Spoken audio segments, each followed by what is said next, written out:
we've talked before, well, not to a major extent, but we've talked before about the difference of renting in sort of the UK versus anywhere in Europe.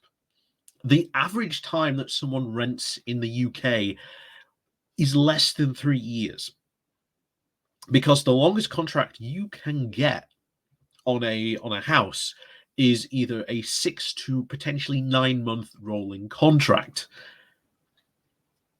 And of course, if you want to get out of that contract early, then you've got to pay extra money to get out of that early if you want to move somewhere or something like that. Also, a landlord could come to you and say, well, 3 months time I'm selling this house, so you've got to be out and you've got to be moving, even if you've still got longer than that left on your contract. So there are huge problems in sort of the renting industry in the UK. Certainly this Tory government has shown no signs of trying to rein in problem landlords, and it gets even worse when you go to a local level, because at the local level, where you're looking at the most local councils who have sort of the most power to sort of rein in problem problem landlords, you look at Tory councils, and they have made situations even worse. Nottingham certainly comes to mind, where their Conservative councillors have time and time again pushed against regulating landlords, of bringing in an idea that houses must be at least to a certain livable standard. And the Conservative councillors pushed against it, and of course the bill got, well, the ruling got completely dead, didn't even pass. And of course, there are various other problems up and down the country when it sort of comes to this. But again, as I said, local politics is pretty important. But of course, we're not here to talk about the day, because obviously the Tories have announced a new energy plan and change to help people out in this, which is good. I am glad that they've actually finally decided to act. The windfall tax, very, very much a U-turn by the government on this, pretty much to try and save Boris Johnson.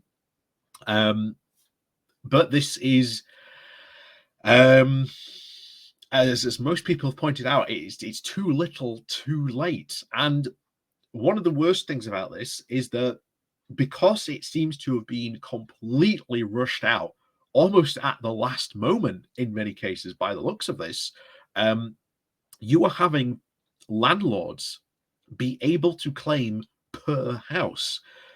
And as we've said before, there are people out there, especially landlords, that own certainly more houses than the landlord we're going to be talking about in a moment, who are able to pocket hundreds of thousands of pounds because of this.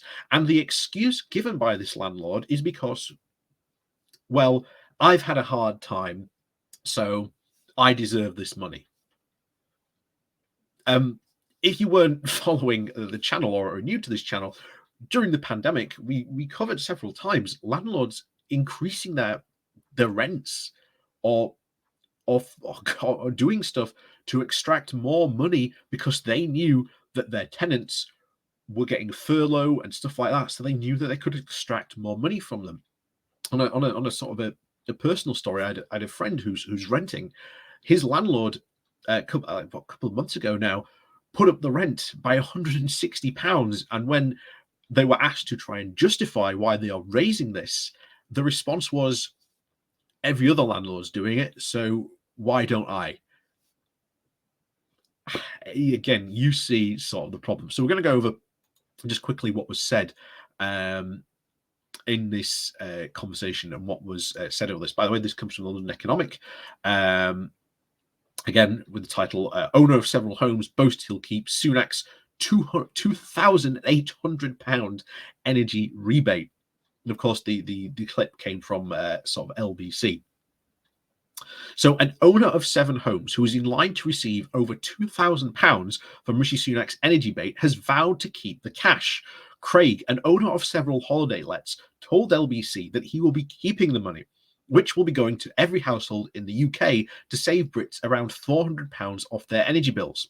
The energy rebate is designed to help struggling families weather the cost of living crisis after ministers have belatedly levied a temporary 25% windfall tax on oil and gas companies. Sunak has also issued a one-off grant for £650 for the most vulnerable in society. But second homeowners are entitled to the £400 rebate too, meaning that multiple homeowners will receive the cash. And one owner of several holiday shows has now boasted that he intends to keep it. Speaking on CamillaTominey's show on LBC, Craig, who did not give his second name, said, "I'm going to keep the money. I think because my personal opinion is that the government over successive governments has mismanaged our energy in the UK for many years. Like everyone else, my energy costs are going up through the roof. What I charge my guests does not go up. It's reflective on what they pay.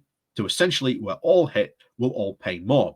Fundamentally, if the government has actually pre-planned 20 years ago, we wouldn't be in this crisis." When asked by Tominey whether he had admitted that the money, quote, wasn't meant for him, Craig replied, "We're doing okay now, but over the last 2 years, it's been hard. It's hit everyone. It's hit every business. I think a lot of businesses are trying to recoup a lot of the losses that we've sustained over the last few years."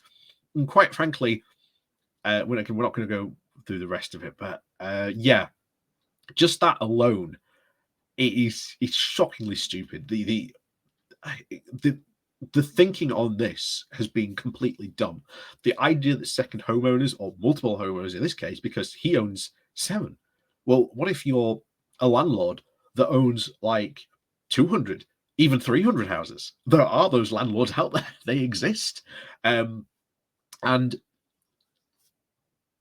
what do you do when they're going to be claiming all this cash that is clearly not meant for them? It is to help the poorest in society. If this had been more targeted to help those types of people, then this cash wouldn't be going to them. We could actually redirect that cash to help those most vulnerable in society. But it's not. It's going to some people like Craig who are going to be taking massive advantage of this. And once again, you've shown why landlords are absolutely the worst people in society. Now, I'm sure there are some good landlords out there, but it's really difficult when you hear stories about this to say that landlords are anything but a detriment to society, honestly.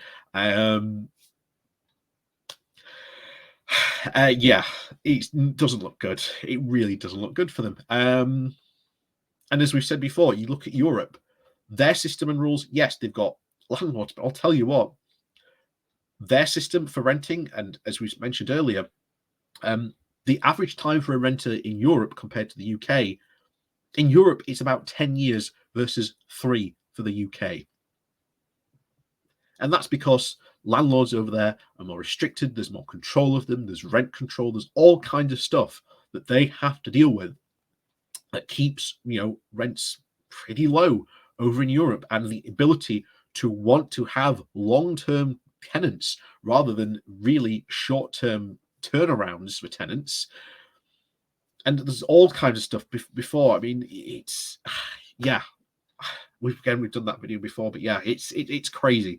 It's just so unbelievable that this guy's come out and admitted that. And to be honest, if you are upset as I am, I've written to my MP Dan Jarvis to have a look into this, because I think this deserves to be looked into. How much more of this money is going to go to landlords who really do not need this money?